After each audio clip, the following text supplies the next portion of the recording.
Well, howdy guys, how's it going? So we are back at a relatively familiar spot. I wanted to come somewhere where I knew that the grounding area was going to be decently cleared off, and I wouldn't have to worry much about briars or things of that nature, because I wanted to come out today and tonight to try out this new ultralight tent. This is a near zero Dynalite 2-person tent.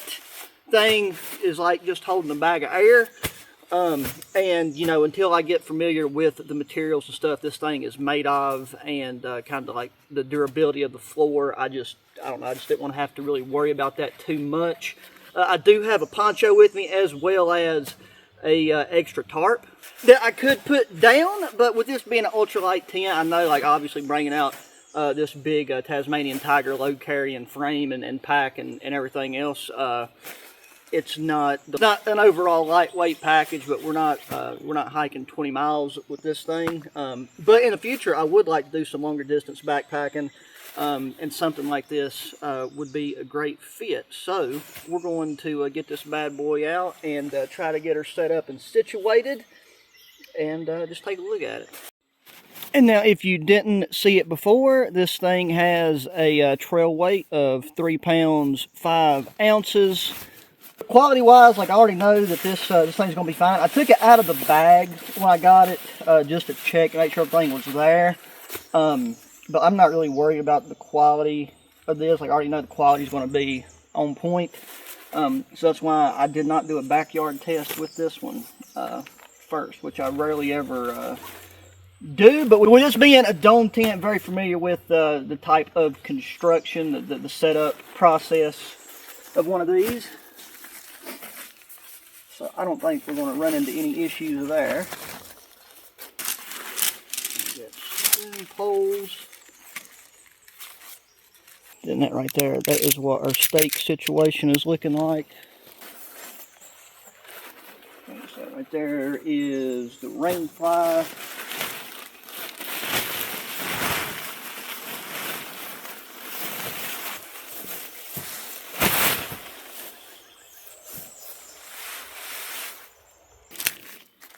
And I am, now that I've got to our spot here, I mean, I'm wanting to get this thing set up so that we can kind of beat the hottest and most humid part of the day. I mean, now with the canopy and stuff overhead, it's, you know, it's not that bad. But when that midday mugginess shows up,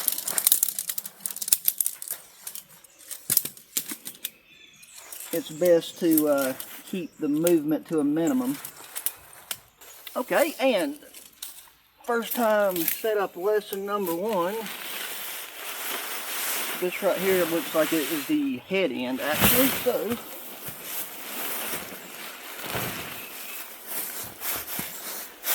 reverse that real quick.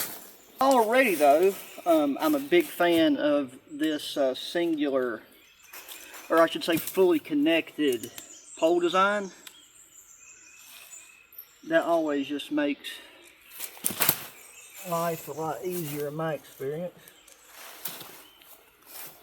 Especially if you need to set one of these things up with rain on the way, or just in a hurry for whatever other reason.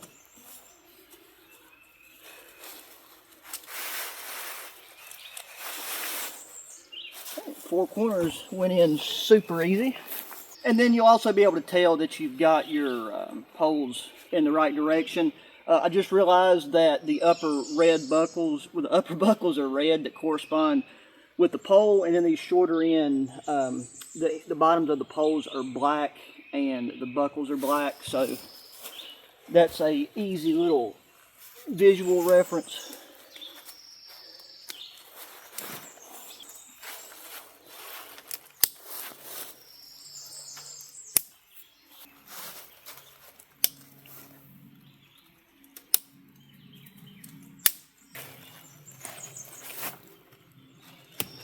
I am loving the look and feel of this mesh. That was what really snagged my attention about this tent in the beginning. because we will be using the Rainfly on it tonight, just because I want to see how it feels. It's not going to be like the temp's going to be getting down to 55 with the humidity dropping at night.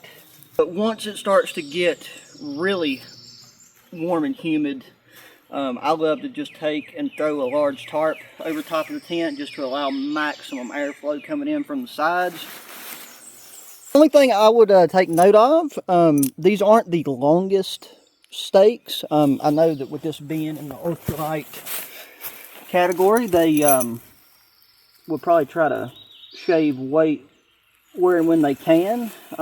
Not that big of a deal, just something to always be aware of, depending on what your soil type and things like that are, where you're going to be going.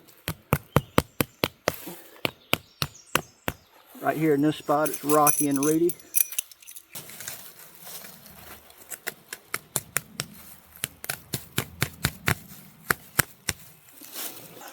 And yeah, there's no denying that this thing has quite a bit of room in it.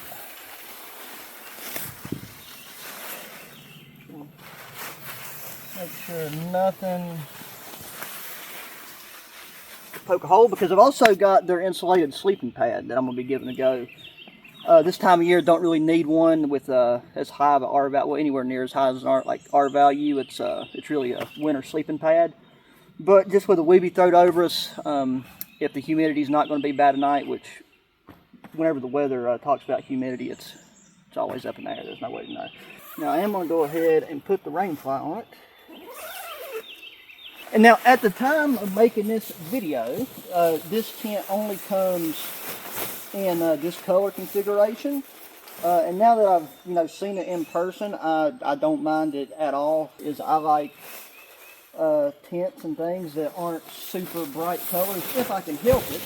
And this is more of a very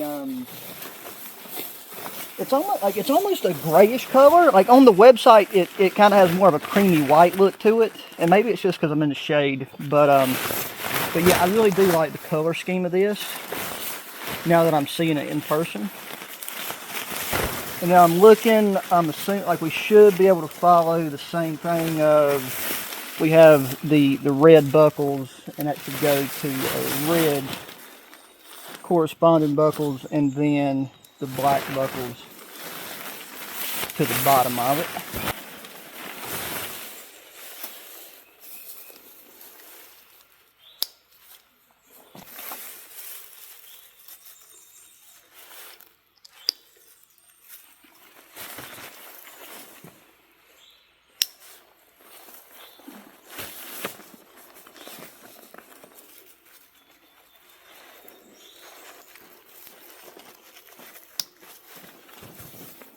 Just got to guy out where this is our back vegetable.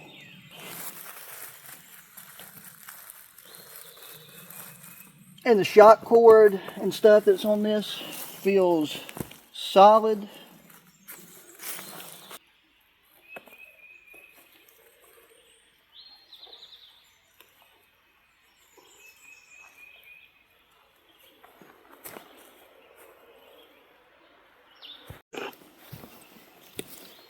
Alright, just unhook that side.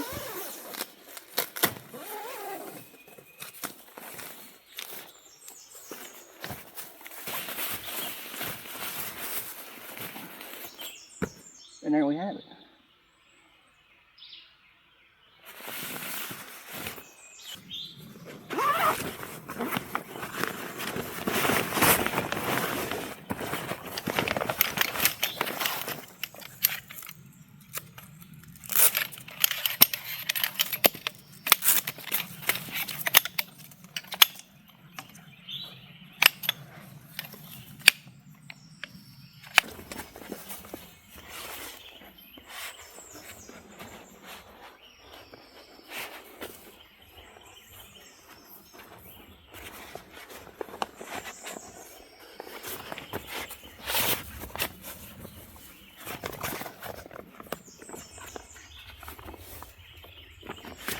Really?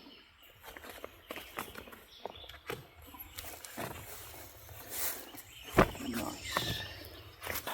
So it always does feel good to get the large camp chores out of the way ASAP.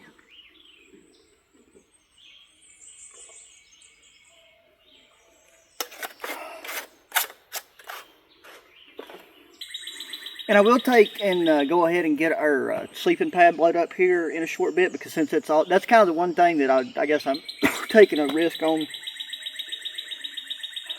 hiking out for the very first time is the sleeping pad. I should have checked it. It's always a good idea to do that. I'm sure it's got a patch kit of some sort in it, but it's, you know, a good idea to get it blowed up and just test to see, you know, if there was any leaks or something that had occurred to it.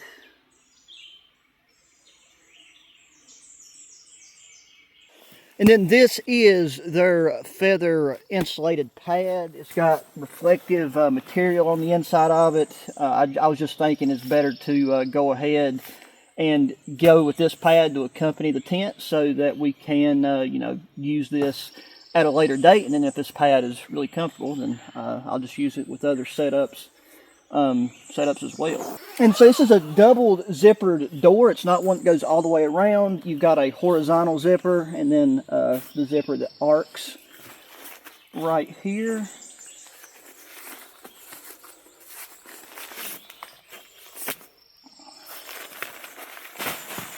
Figure it out. Okay, now this is the inflatable, I just call it air sac. You know, you catch air in it, you attach this giant nipple to the hole on the end, and you just roll air into it. But I've got my flex tail pump with me, so we're going to opt for that instead. But I mean, I'm sure this right here works plenty fine. But then I know people that are huge into the ultralight stuff, and a lot of times for good reasons, because they're, you know, going 15, 20 miles in a day consistently, or they have some type of injury, rather it be like back problems, leg problems. So weight really does come into play at that point.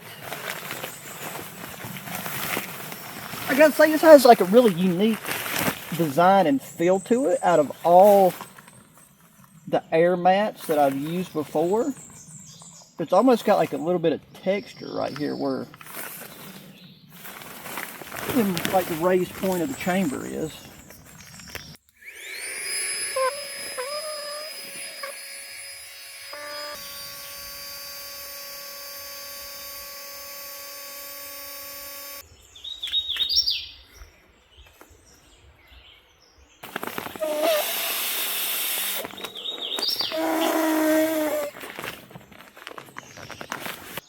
And yeah, the sleeping mat does have a repair kit with it. Oh, there we go. It does have a repair kit with it, which it's always important to try to keep track of those. It's really easy to drag those out of the bag. I know I've done that with most of mine. But now coming in for a closer look at this sleeping pad. Yeah, I mean, I've got and tried a bunch of different pads, especially over the past like 12 to 18 months. But I've never seen one quite like this. It's got a very, very like comfortable feel of material, and then these square areas have almost like a very slight rubbery texture to them. So even though we're not going to be using a sleeping bag, we're going to be using a blanket tonight, I imagine that helps mitigate slipping and sliding around, which is nice. And so yeah, we got 2 storage pockets right there, 2 pockets up here at the head, and then we got this hanging hook. I'm kind of curious as to why there's not a hanging hook there. Not a big deal, it just seems like that's a little bit more central over where your head area is. But all in all, this thing is nice. For sure, it could easily fit 2 people.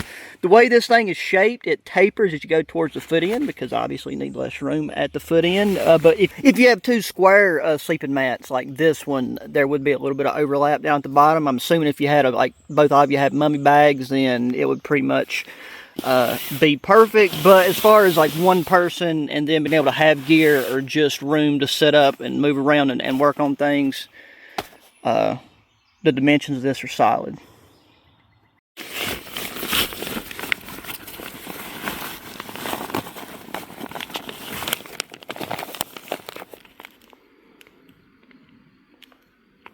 Alright, well, I am getting hungry, but I'm going to save the main for a little bit later.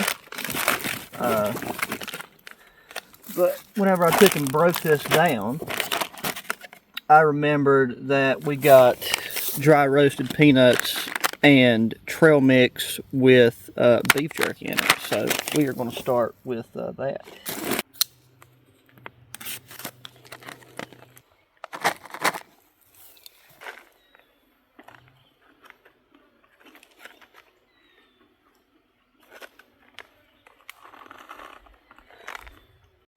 And then I think that the trail mix recovery with beef jerky in it is something new, because I don't think I've ever come across a trail mix with a beef jerky in it before. That's another winner. And when this is like a brand new batch of MREs, this is a 2024 batch I got off MREmountain.com. Everything is extremely fresh.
Oh, I gotta take and try to hurry up and get things closed off before all the flying insects try to come sleep with me. Oh, and I can say the sleeping pad, I mean, I don't know how it's going to sleep, but laying on it feels extremely comfortable. And yeah, I just get in here. There's just a ton of beetles and stuff flying around. Obviously, I got this light on in here now, so they're going to be bombarding against the mesh. But yeah, there's really no breeze going on right now. So since there's like no chance of precipitation, I'm just going to leave that side of the Rainfly rolled up. And this thing's doing a great job of keeping the bugs out, because in between the fly and the bug net material, there is just there's flies, mosquitoes, ants, just a little bit of everything. But yeah, we'll see how she lays, and I will talk to y'all fine individuals in the morning.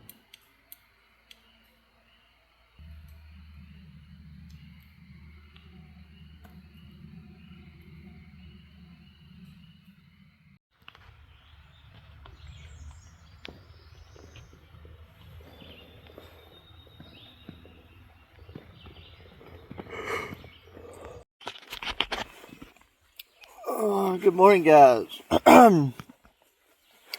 Last night was a very comfortable sleep, but it is time to get some coffee going. Get the coffee out of our MRE that we had.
So yeah, guys, that was a very, very comfortable night's sleep. The tent, the tent and the sleeping pad worked great. The sleeping pad's super, super comfortable. I do think that because it's that ultralight material where it was so compact, I never put more air into it. I don't think it lost any air, but I just think the material continued to stretch out a bit and just kind of really unpack itself a bit throughout the night, because it definitely has some room for more air. Everything else we're using, we've already tried and true gear, so it's really just kind of about getting. Gee, there's just this one giant yellow jacket that is obsessed with this area for some reason. Yeah, but no, I look forward to using this tent a good bit more this summer. And using the Wooby and the sleeping pad together, and that configuration is perfect in terms of keeping your temperature where you want it to be. Yeah, I do want to try a synthetic sleeping bag on top of that pad though, to see if those square rubber, what seem to be slightly rubberized contact points keep you from sliding, because just having my clothes on, I didn't have any issue with that. So yeah, I think that's everything. I'm just going to finish coffee and pack up, but I'm glad you guys were able to come along for this one. As always, please make sure you hit the thumbs up button, subscribe if you have not already, share the channel and the videos with your friends, family, anybody enjoys good old outdoor activities and gear. Hit me up in that comment section, thoughts, opinions, questions, anything else you feel like typing out, and until the next one, adios.